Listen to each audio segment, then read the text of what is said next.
all too important. However, as we look forward, we're going to take a look at Group A and B's Best of the Rift presented by T-Mobile, America's best unlimited network.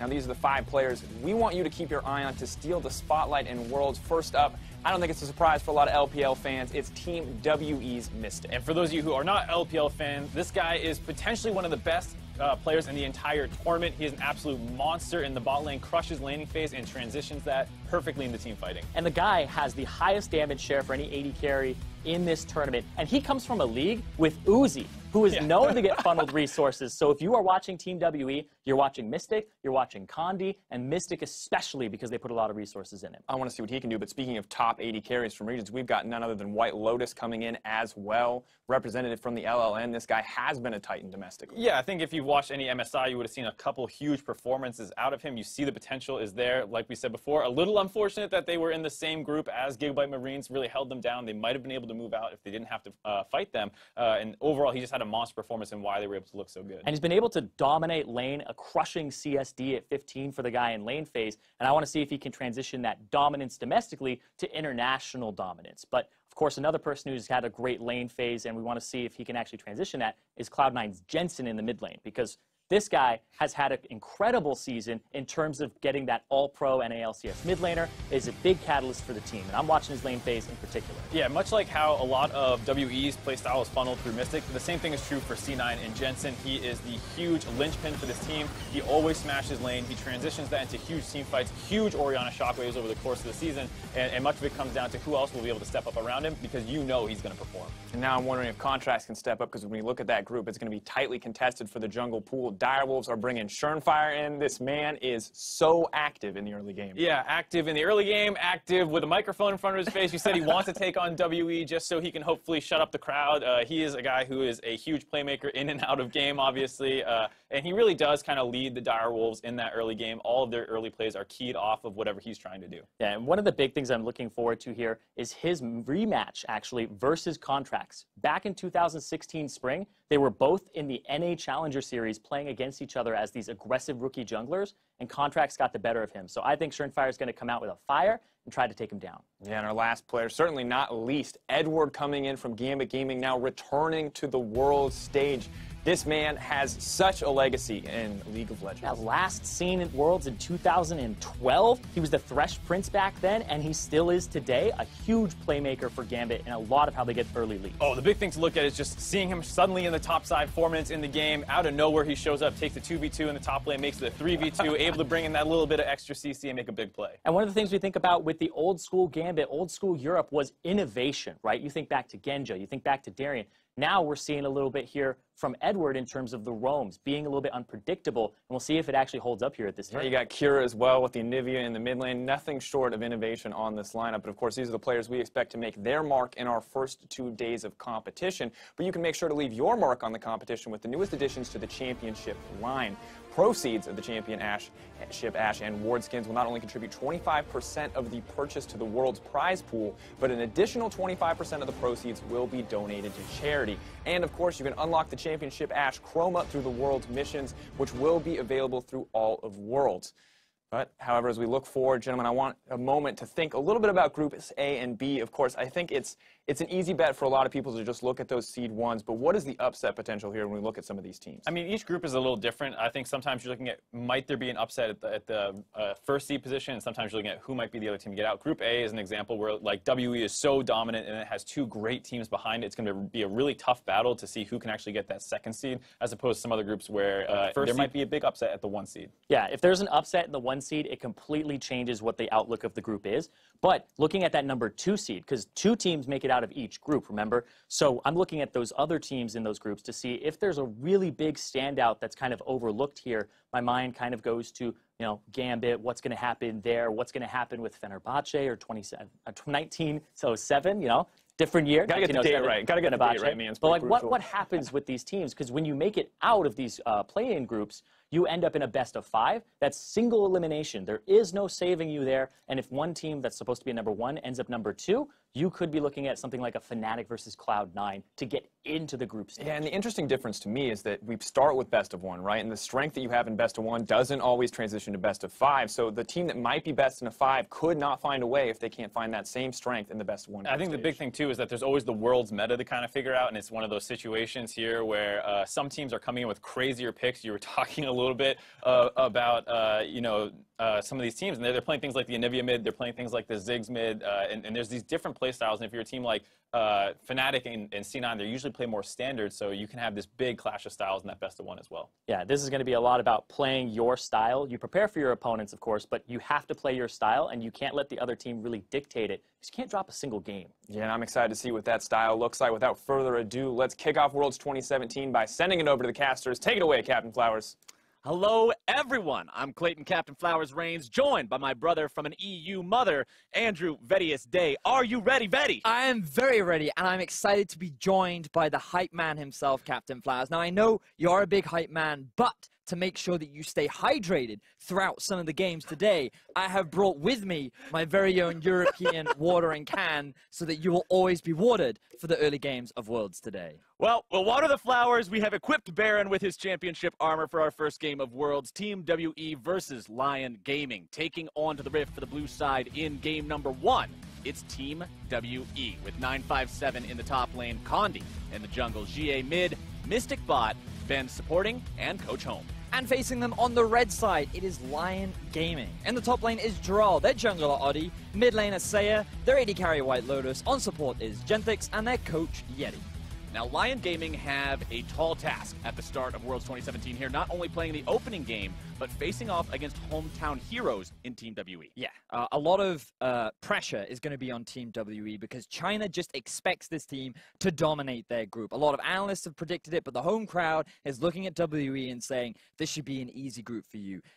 WE is expected to be one of the best teams even coming out from China as a representative, and one of the players leading that is their AD carry, Mystic. You heard them talking about him on the analyst desk, and it's no surprise when you see him playing game. This guy is so consistent. He is so impressive to watch in those team fights specifically, and I think he's going to be a big contributing factor in the success of this team. And if the most dominant team from the Latin American North League want to pull off this upset against Team WE and against Mystic, it's going to be through their jungler, Oddie. It certainly will be, because this guy is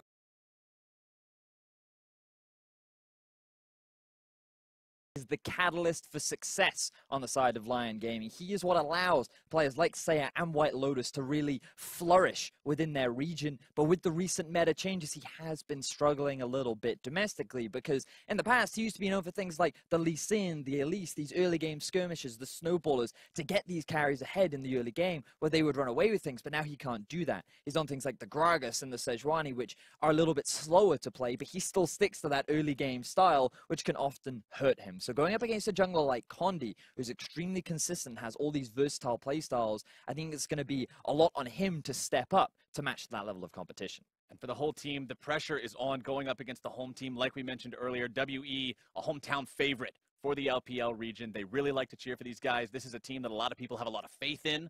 A lot of people are seeing this as one of the stronger teams in the entire tournament, not just the play-in stage.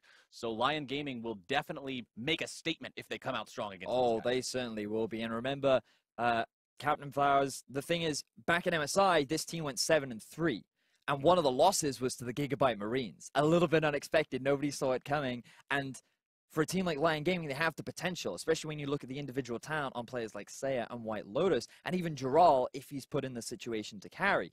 But WE is a difficult team to snowball against. They just seem so well-rounded. They seem to have very few weaknesses that you can really try and funnel in on unless they fall behind in the early game. So it's things to explore during the Champion Select, because there are going to be a lot of changes as well coming into the draft on this in Worlds. Absolutely. Just a little bit of housekeeping for you guys. We are playing on patch 7.18. Ornn is disabled, so you will not be seeing any of him throughout this. However, there were a number of changes on patch 7.18, of which I now want to ask you, which do you think are going to cause the biggest commotion? What do you think we're going to be seeing specifically from patch 7.18 in these opening games of Worlds? So I think one of the big things that has changed about the most recent patch is the changes to Cinderhulk, where now you don't get as much HP because the order in which Cinderhulk was interacting with it has changed. So it's slightly weaker now, it's slightly less tanky, but also Cinderhulk, the item itself, was nerfed, which means that tanks, especially in the early game, are a little bit weaker.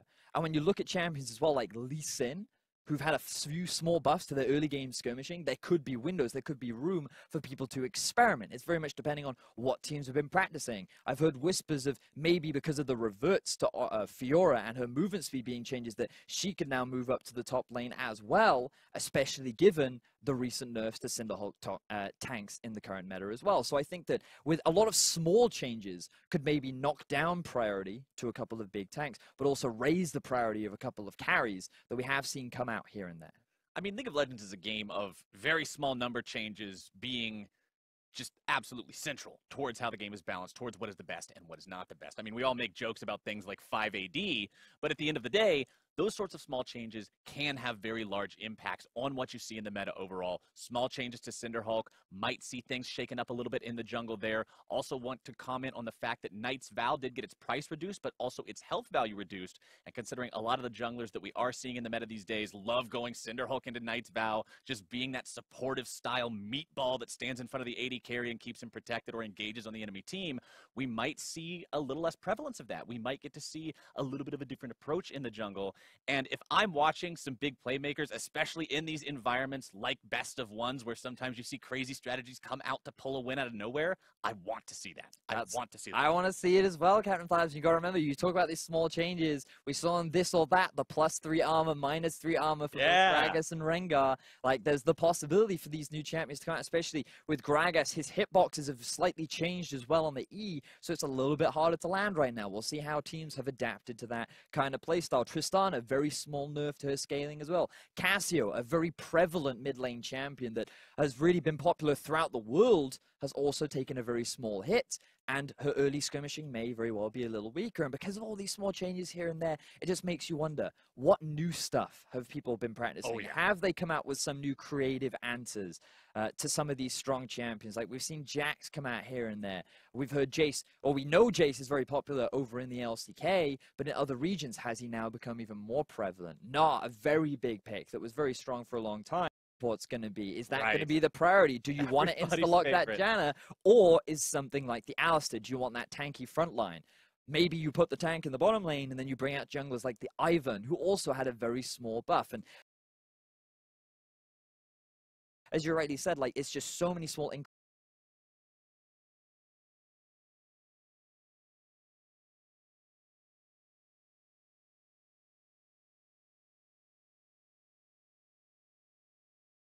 like all over the shop. It's all about how different teams interpret that patch and how their read on the meta and what they see as strong and weak. And, you know, we talk about these champions that we've seen some of so far and these picks that we commonly see as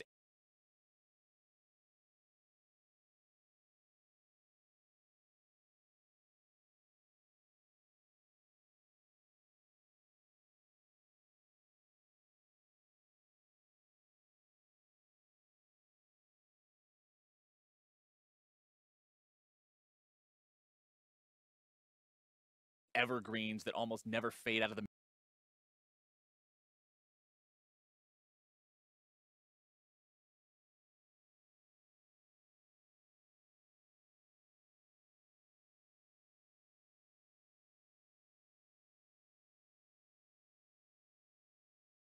to show the level of depth that players like Condi does have. He is the type of jungler that can play that early game style where he can snowball his mid laners to give them that massive lead. Like, think back to SKT where they ran the Lucian mid and everyone's like, oh, they brought it out. They brought out that innovative pick.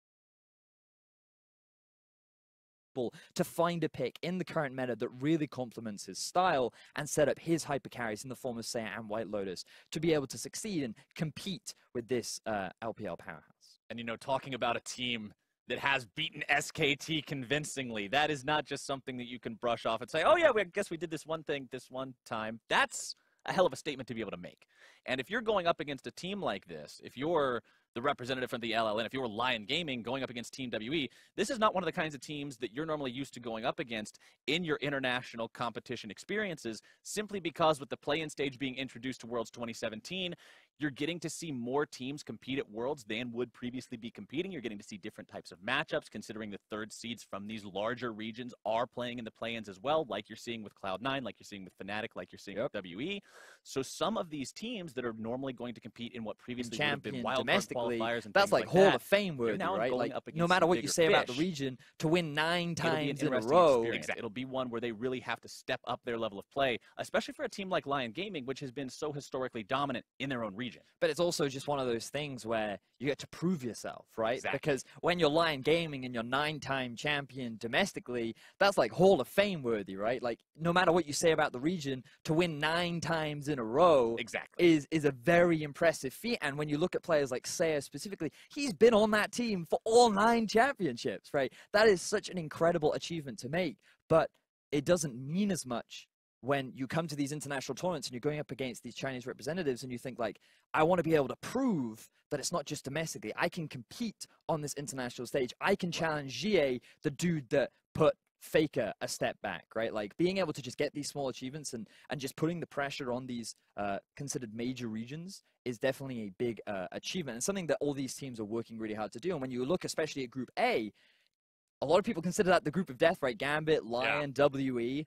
Like, it's really exciting, and you never really know what you're going to get in this best-of-1 format with a brand-new patch as well. Plus, like we heard on the desk, not only is it a best-of-1 format, it's a best-of-1 format with 4 games that you get to play. 4. If something goes wrong in one of those games, maybe if you're having a fantastic game and then you end up having a minor slip-up that causes you to throw the game, that might throw your entire chance at moving on in Worlds. Every single one of these games, these teams have to be taking seriously. They have to have it at the forefront of their mind, be seriously focused on what they're doing.